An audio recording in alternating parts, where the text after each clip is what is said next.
It's like, what were you doing with my drapes? The drapes that were hanging in the apartment. I never got the answer to that.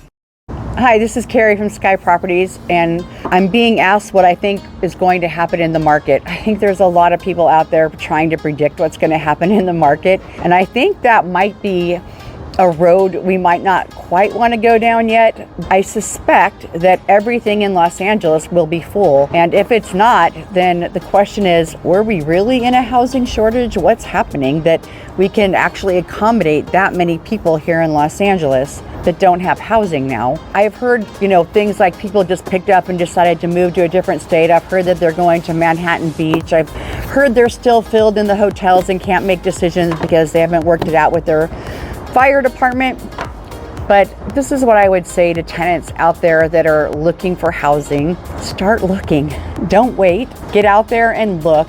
I suspect eventually the prices are going to start going up. Right now there's a moratorium on price increases over 10%, and I think that's fair. That being said, eventually that will be lifted and the market will get tighter and the prices will get higher. And so get out there and find your place. Do it now. After the Palisades fire, a building in Santa Monica that was doing a brand new lease up rented 21 apartments in one weekend. Do I think that's going to be the norm?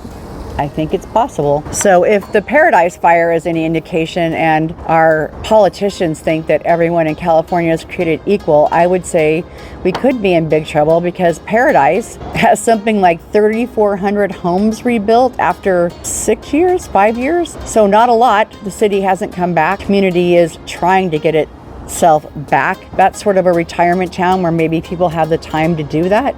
So I would say if that's any indication of things being created equal, that it could be a very long time before any of our cities are rebuilt. Let's have a plan as to how we're going to rebuild, because it's an open slate. There's nothing left. It literally burned to the ground, and it's a huge amount of land and property. So I would say if we're going to build it back, do it right. Have a plan. Don't just build it willy-nilly.